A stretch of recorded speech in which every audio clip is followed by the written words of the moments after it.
All right, let's check this out. Here are the most epic 1v1 fights in human history. Number 1, Jean de Carouge versus Jacques Legris. We're gonna start off with one of the most brutal 1v1 fights in recorded history when jealousy turned best friends into mortal enemies who end up fighting to the death. It's the late 14th century in France, and two men named Jean de Carouge and Jacques Legris are squires serving under a local count in Lower Normandy. This is smack dab in the middle of the Hundred Years' War, so Jean and Jacques often find themselves fighting side by side against the English. Their time together on the battlefield leads to a strong friendship. So strong, in fact, that when Jean's wife gives birth to his first son, he asks Jacques to become the child's godfather.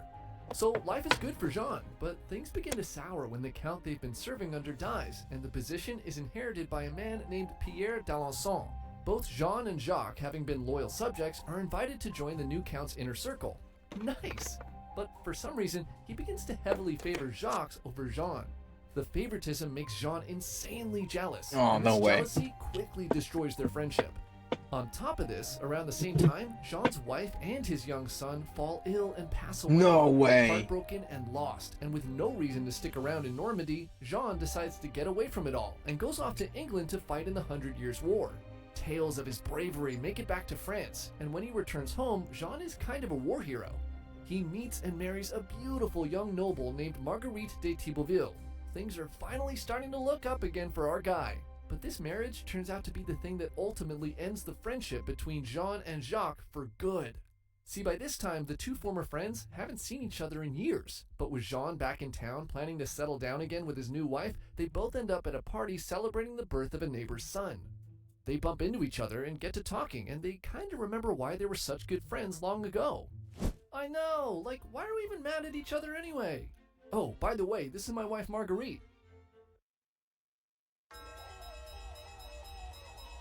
So the dude falls in love with her. Is that what this is about to? Is that what this is about to foretell? No way. And they battle it out because of this? Are you serious? Bro, I'm like right here. Jacques is immediately attracted to Marguerite. No, Now he's dude. jealous of Jean, but she's the wife of his friend, who is kind of like not his friend anymore, but is kind of his friend again. What is he gonna do? Well, what he ends up doing is actually pretty f***ed up. Oh my See, god. Jean needs to earn more money, so he decides to go off to fight the English again. Only this time his campaign is a complete failure. Against all odds, he somehow survives, and for his bravery, he's knighted by the King of France, and he has to travel to Paris to collect his wages from the campaign. At the exact same time, Jean's mother has to go on a business trip. They all live together in a huge estate, by the way, and when she leaves, she takes all of the servants and guards with her, leaving Jean's new wife, Marguerite, all alone at home. Now, Jacques hears about this and goes to Jean's home. He sends one of his man-at-arms to knock on the door, and Marguerite, left without any servants or guards, opens the door herself. The soldier tells her that Jacques is here, and he's desperately in love with her, and needs to see her right now. She refuses, but as she tries to close the door, Jacques forces his way in, and... oh boy. No way. That's insane, dude. Bro, what do you even do about that? Like, dude.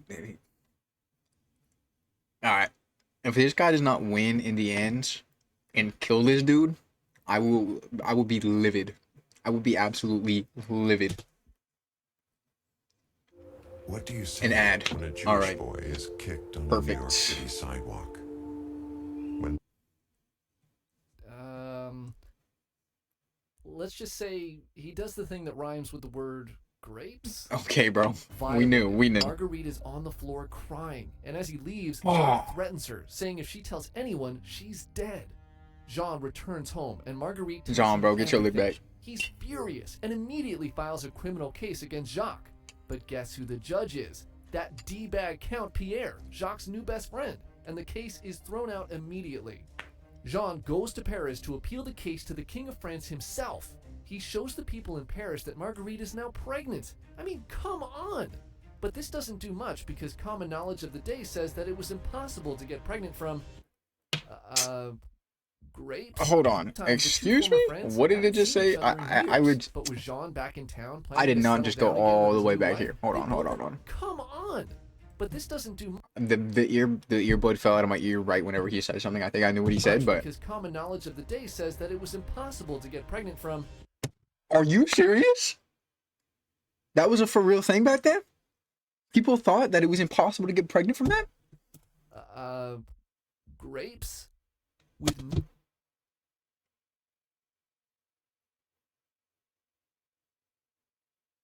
no witnesses other than Marguerite and Jacques. The courts say that they have no way to determine who's telling the truth.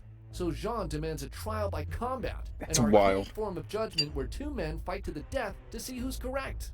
If the courts can't decide who's telling the truth, they'll let God decide by shining fortune on one of them. Jacques is also pissed that his name is getting dragged through the mud, so he countersues Jean for defamation and agrees to the duel. Now, by this time in France, trial by combat was considered pretty barbaric and not something civilized people should be doing. But the king, he's actually super into the idea. What? Like, so much so that when there's a chance he might miss the fight, he pushes the whole event Nah, dude, this was some weird fetish stuff for the king, bro. Like, what on earth, bro? You like that?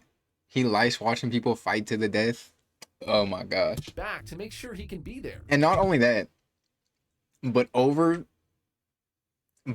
no, I can't even say the words. But over what happened with his wife, he wants to watch these people fight to the death. Wow. So, on December 29th, 1386, the king, along with a crowd of nobles and spectators, gather at the Abbey of Saint Martin de Champs in Paris to witness these two former friends fight to the death. Marguerite is also there, dressed in black, as today may also be her funeral. If Jean loses, it will mean that God has decided she was lying, and she would be burned at the stake as punishment. Before the Dude, if he does not win, I'm ending this video. bout begins, official orders from the king I will not actually end this video because there's probably a lot more to this video. But still, if John does not win, are read to the crowd. Throughout the event, no one is to say a word. If anyone does, they'll have a hand cut off as punishment. You can't have anyone putting curses on the combatants and clouding God's judgment after all. Both men are dressed in full steel plated armor and carry into the arena the holy trinity of weapons: a lance, a battle axe, and a longsword, along with a long dagger. The battle will begin on horseback and continue until one man submits or dies. The two men mount their horses at opposite ends of the arena and are handed their lances. The trial of combat begins, and the two men charge. and you know what? Above all of this, bro, like, yeah, let these two people duke it out. Go for it, bro. If y'all are gonna be dumb and want to duke it out like this, freaking go for it, bro. This dude is defending his wife. I understand it. The other dude's just being a douchebag, so whatever. Don't hurt the horses. Why we gotta bring horses into it, bro? Like, yeah, y'all can fight to the death, but y'all really gotta do it on horseback? Like, y'all really gotta get the horses involved in y'all's beef? For what? Really? towards each other and strike the shields of their opponent. Both reeling, they ready for a second pass, and this time both men strike each other in the helmet. Oh. Their ears ringing, they charge again for a third pass, again striking each other's shields, splintering their lances in the process. Hold on. So they're just going toe to toe in this fight? They're just helmet strike, lance break, shield break, or you know what I'm talking about.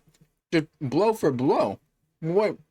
They turn their horses and draw their battle axes. Oh and my charge gosh. in for a fourth pass. And this time Jacques swings his axe and cuts the neck of Jean's horse, killing it instantly. Jean tumbles to the ground. He scrambles back to his See, that's what I'm saying. Why you gotta get the horses involved, bro?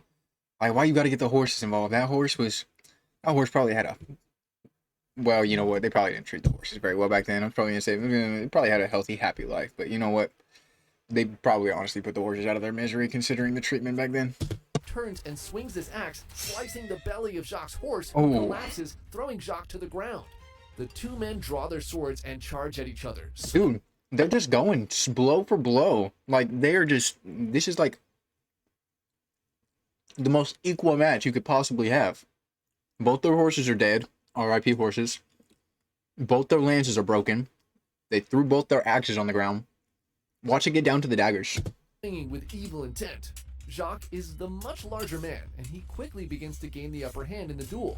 He's battering Jean, Nah, who's bro. struggling to defend against the powerful blows of his one-time friend. He can only withstand the beating for so long until Jacques finds an opening and stabs Jean in his thigh.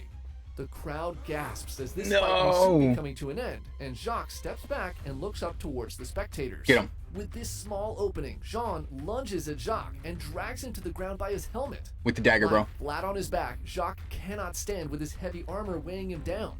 Jean mounts him and begins viciously stabbing at his chest with his sword. Jeez, but as hard bro. as he tries, he cannot pierce the steel plating. Go for something Throws else, his bro. sword to Go. the side and takes out his dagger. dagger. With its handle, he begins to smash at the lock that secures Jacques' faceplate. This dude is getting his lick back. Oh my gosh, because you could, I don't know, maybe they're weighing chainmail. Maybe you can't go for like the neck or something like that. But bro, bashing it in with the blunt end of the dagger so that you can open up the face mask, that is diabolical. A final strike breaks the lock. Oh my He gosh, rips bro. off the helmet, revealing the face of his one-time best friend. Holding a knife to his throat, Jean demands that Jacques confess to his crimes. Jacques defiantly screams, "In the name of God and on the peril and damnation of my soul, I am innocent." What? Thursday night football on I was playing Prime. Fortnite? Pardon? Wait, what just happened? The ad did not need to pop up right there. With this, Jean can stomach no more disrespect and plunges his dagger into the neck of his former friend, killing him instantly.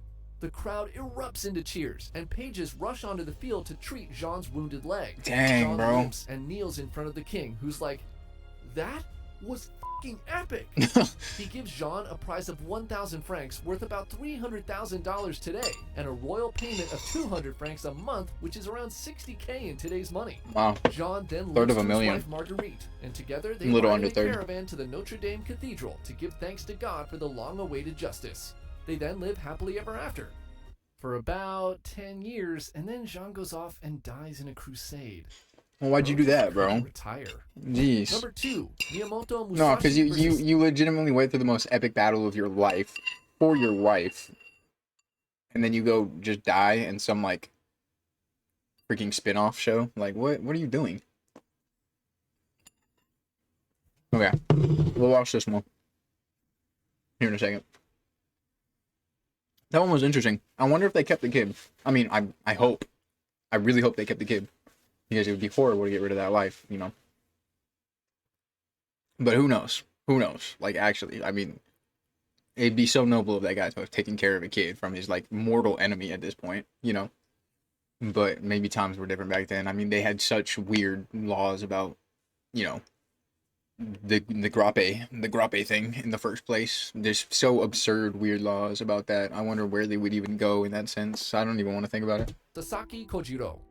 It's not often we get to see two legendary fighters go up against each other in their primes, but this is exactly what happened in this story when Miyamoto Musashi went up against the most skilled swordsman of his time, Sasaki Kojiro, in an epic duel to the death. The date is April 13th, 1612, and on the shore of a small island off the coast of southern Honshu called Ganryujima, a samurai is silently seething in anger as he watches the sun begin to fall in the afternoon sky. He's a tall, powerful man who towers over his disciples, and on his shoulder, he's carrying a giant 3-foot-long sword called a nodachi, a weapon so big, only someone his size could even dream of using it properly. His name is Sasaki Kojiro, a man many at the time considered to be the most skilled swordsman in all of Japan. Months ago, he was challenged to a duel by a ronin named Miyamoto Musashi, and he's impatiently awaiting for his arrival.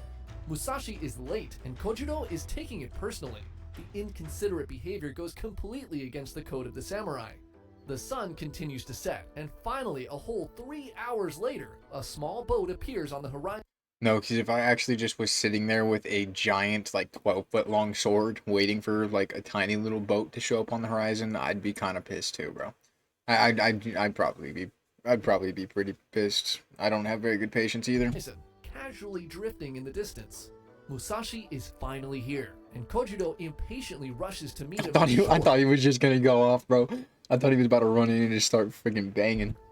Now, Musashi, unlike Kojiro, who is a proper by-the-book samurai, is kind of a weirdo. For one thing, he's super tall for the time, standing nearly 6 feet when most Japanese men of the era were only around 5 feet. His appearance is also very un-samurai-like. His face and clothing are dirty, he never bathes, and his hair is an uncombed mess. Despite all these oddities, Musashi is known throughout the land to be not only dangerous, but also an incredibly cunning warrior. By the age of 29, he had already fought and won 60 duels to the death, killing his first opponent at the age of 13, and he's currently Dang. wandering Japan seeking out and challenging the best swordsman he can find to test his skills with the katana. Musashi is well aware of Kojudo's immense talent and knows that this fight will be his greatest challenge to date. The winner today will undoubtedly be deemed the greatest swordsman in all of Japan. Knowing the stakes, he's gone to great lengths to make sure he's given himself every possible advantage in this duel. Musashi nonchalantly steps off the boat looking as dirty and disheveled as ever. He sees Kojudo's face and smirks. Kojudo is fuming after waiting 3 hours for his arrival. Musashi then reveals his chosen weapon for the duel, a crudely carved wooden sword that he had made out of a boat oar. Instead of showing up on time, he had spent the 3 hours carving this thing on the ride over to the island. Seeing this enrages Kojudo. Wait, so this dude showed up with a wooden sword to this battle? Not only that, showed up late with a wooden sword to this battle, so he's actually just disrespecting the crap out of this guy. Like no regard for whatever. He's actually just disrespecting the crap out of this man. Even more, Musashi's not even giving him the respect of facing him with his infamous two-sword style, and instead is planning to fight him with this? Without the standard bow to begin the duel, Kojudo begins yelling at Musashi, scolding him for being so late. This disrespect will not go unpunished, and he unsheathes his sword and throws the scabbard to the ground, signaling this will be a duel to the death. Musashi casually comments, "You have already lost if you think you don't need your sheath anymore." It's over. It's over. Right there, bro. It's over. And he lifts his wooden sword into a ready position. Kojudo, now fully blinded by rage, charges in using his signature technique called the swallow cut. Musashi barely dodges, and his headband is sliced off his head. He jumps away and Is that historically accurate? Like, actually, his headband was just sliced off his head? Because that'd be crazy. That'd actually be crazy if it grazed him enough to slice his headband off, bro. He was just moving at the perfect speed. positions himself with the setting sun at his back. The late afternoon sun reflecting off the water blinds Kojudo, and he squints to try to keep track of his opponent. Seeing this opening, Musashi heaves his wooden sword and with all his might strikes Kojudo with a blow to his head. Oh. Kojudo cannot defend himself properly, and the sound of his skull cracking echoes on the beach, leaving his disciples gasping in shock as his limp body falls lifelessly to the sand. The greatest samurai duel in history is over in just one strike. Dude, that's crazy. The man just imagine that, dude, getting smacked over your skull with a wooden sword, bro. This dude showed up 3 hours late. This dude showed up 3 hours late on a boat. He was just chilling on the boat, whittling this freaking branch into a sword so that he could whack it over this dude's skull. Are you serious? Are you freaking serious? Musashi, seeing Kojudo's disciples beginning to go from shock to anger, quickly jumps back on his boat, and the swordsman brings him back to the main island with no celebration. Now, you may be saying, okay, that's pretty epic and all, but what was up with the boat oar? Well, that was actually part of Musashi's plan too. He had learned of Kojudo's giant odachi, and knowing he could not beat him with his standard katana, he carved his wooden sword to be 2 inches longer than Kojudo's weapon, taking away his greatest advantage. Length, the freaking distance of strikes that he had. That is crazy. Wow. So yeah, this dude just genuinely outsmarted his opponent. Took 3 hours more to do it, but ended up coming up with something absolutely groundbreaking.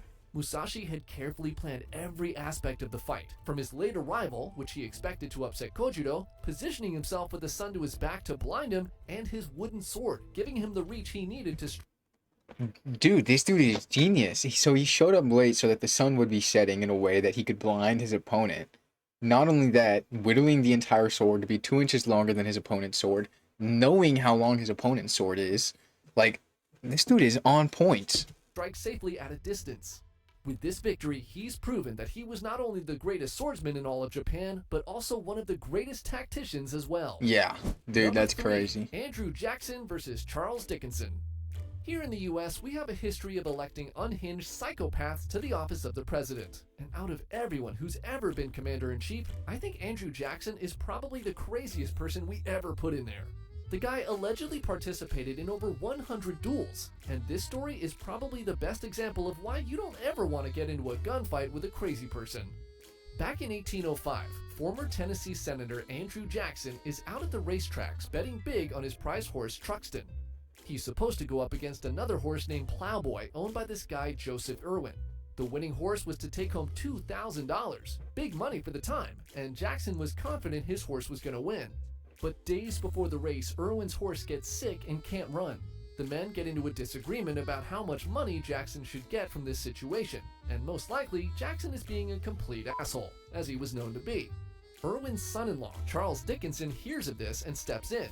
Dickinson, like Jackson, has a huge ego and a hot temper, and it doesn't take long before the two start slinging insults at each other in private letters and out in public.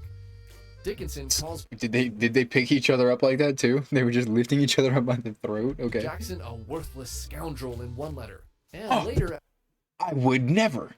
That is insane. If anybody ever called me a worthless scoundrel, you have every right to duel this man. at a party, he goes on talking shit about Jackson's wife, saying Jackson is getting some guy's leftovers as his wife hadn't even divorced her first husband yet.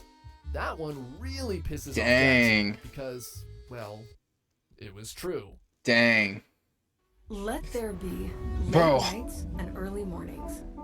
First drafts. All right. Thank you. Thank you very much. Dickinson pops off one last time, writing an article in the local newspaper calling Jackson a poltroon and a coward. Sick. Bro writes an article in the newspaper.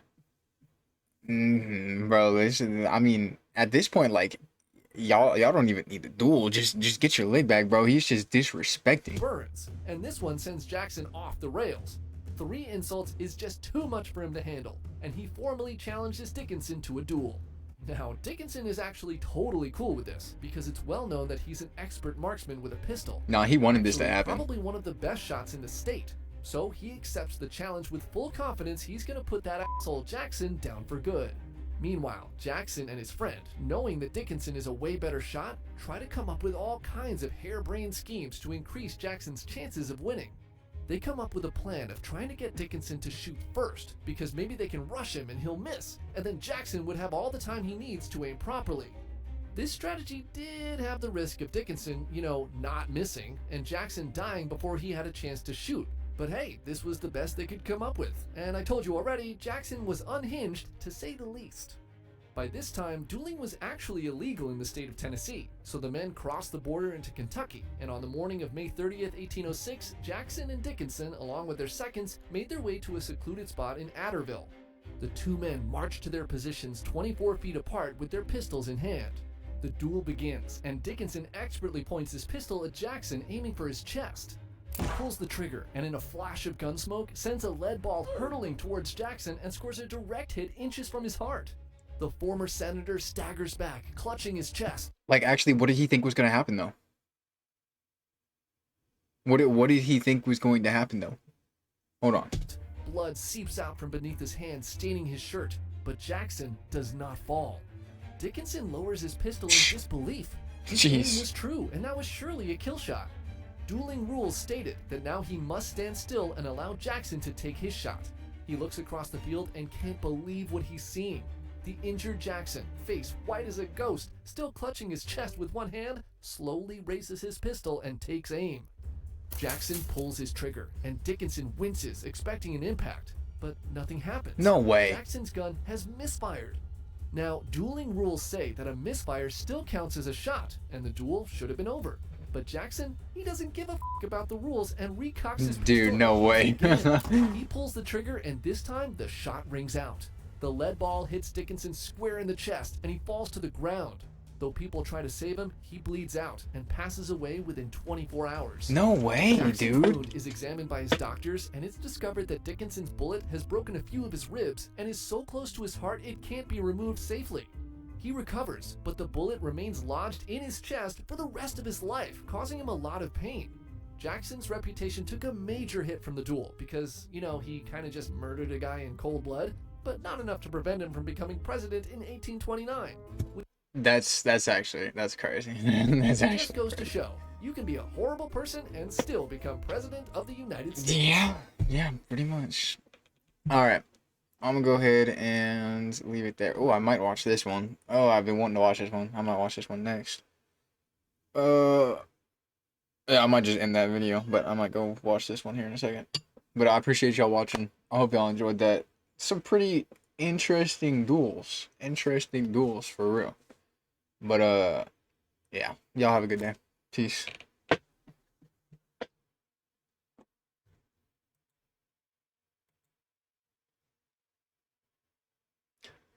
Okay, we got Claire Obscure Expedition 33's wild 6-year development cycle. If I learned anything about good games, or the good games that have been coming out recently, is it takes 6 years to make a good game. So, seems like there's something going on there. I don't know, maybe, some satanic rituals or something like that. But, no, it just seems like 6 is the magic number. This let's go ahead is and watch Claire this. Obscure Expedition 33, just 1 year into development. This footage you're seeing was made with the sole purpose of trying to find voice actors for the main characters. In fact, the creator of the game would literally be posting this to Reddit in order to find voice actors for their characters. And from that same Reddit post, the